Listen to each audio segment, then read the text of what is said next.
preguntarte, ¿te sorprende la cobertura muy por encimita de los grandes medios de comunicación, de los grandes periodistas, de los grandes analistas de México sobre el caso Genaro García Luna?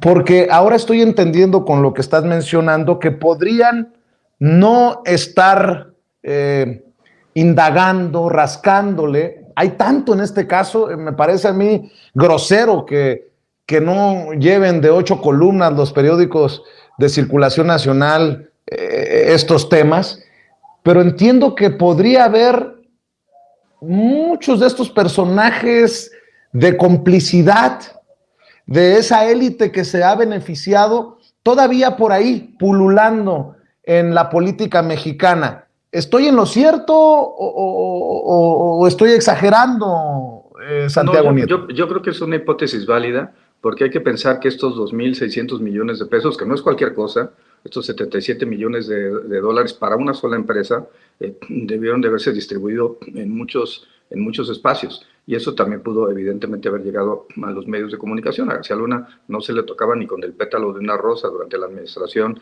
bueno, evidentemente Felipe Calderón, pero tampoco en la administración de Enrique Peña Nieto. Y por eso las investigaciones contra él tardaron tanto tiempo en llegar. Y al final, creo que lo que hay que plantear es que el presidente López Obrador y la Cuarta Transformación sí generó una política de seguimiento del caso que por lo menos se materializó en la presentación de las denuncias que se encuentran en la Fiscalía General. La Fiscalía General, hay que reconocerlo, obtuvo órdenes de aprehensión por tortura y por otras cosas en contra de Cárdenas Palomino y de Ramón Pequeño, pero contaban con la información. Hubo un congelamiento de cuentas de la familia de García Luna. También hay que decir un tema fundamental. García Luna recibió 32 millones de pesos por un diagnóstico que el gobierno de Miguel Ángel Mancera, a partir de la Procuraduría General de Justicia, le hizo por el diagnóstico de una fiscalía especializada. A mí me parece realmente un pago en exceso, pagar 32 millones por un diagnóstico.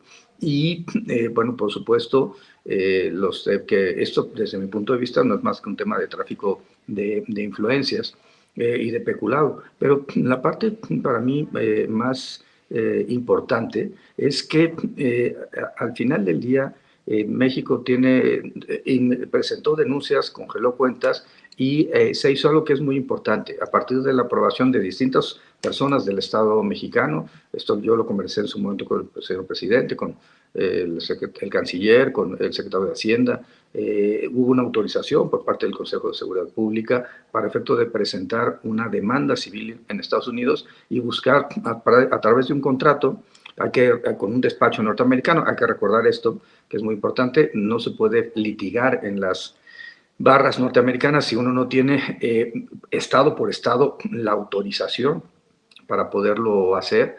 Y esto solamente lo pueden hacer los abogados que han presentado los exámenes ante la propia barra.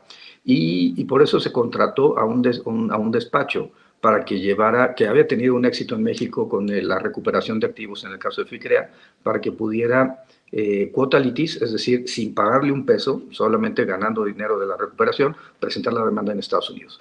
¿Qué encontró ese despacho con las autoridades norteamericanas? Un monto de unos 250 millones de dólares como el objetivo fundamental de los bienes que había movido en algún momento García Luna y su entorno, y que es importante que se recuperen para el Estado mexicano. Yo soy un convencido, incluso el gobernador de Hidalgo, Julio Menchaca, ha planteado que la parte fundamental del combate a la corrupción y la impunidad pasa por la extinción de dominio, pasa por tener un instituto para devolver al pueblo lo robado. De hecho, Hidalgo es el primer estado que después sigue el modelo del presidente López Obrador para tener un instituto de estas condiciones, y creo que lo fundamental es eso: extinguir el dominio, atraer los recursos al Estado, devolverlos para los programas sociales o para lo que hubieran sido destinados de manera prioritaria antes de ser desviados. Y creo que el tema central con García Luna pasa también por eso, por un combate, por un proceso de extinción de dominio, y eso es lo que el Estado mexicano planteó: la denuncia en el ámbito penal, la colaboración con las autoridades norteamericanas en el ámbito penal en Estados Unidos. Se le entregó información, como bien mencionaste, a los fiscales del Distrito Este.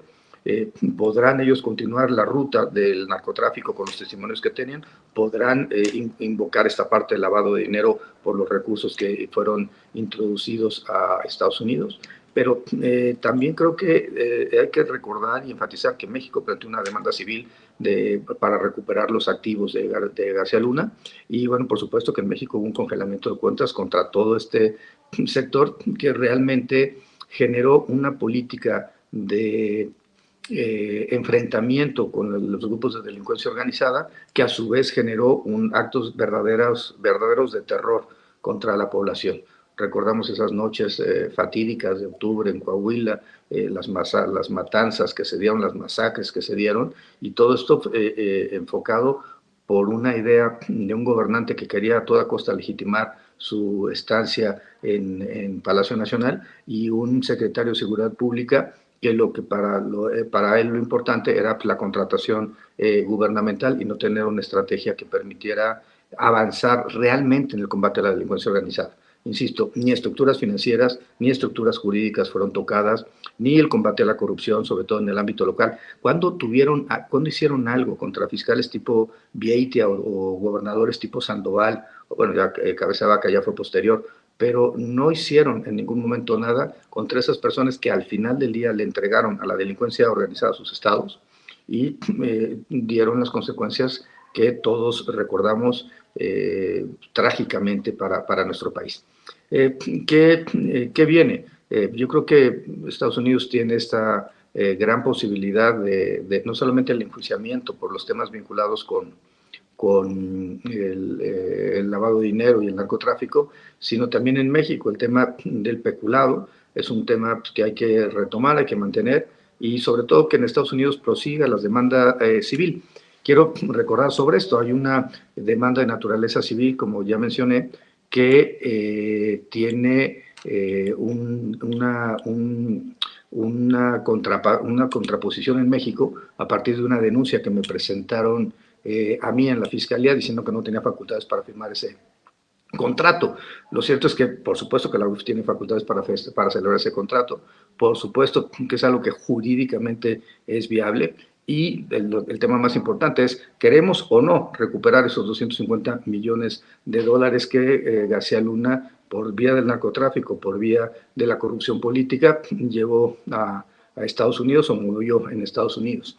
Creo que eso quita la careta de la moral del gobierno de Felipe Calderón. Nunca la tuvo, pero digamos, termina por tirar esa careta, y creo que es un tema que debemos continuar en México revisando, claro, en todos los espacios, particularmente en espacios como el tuyo.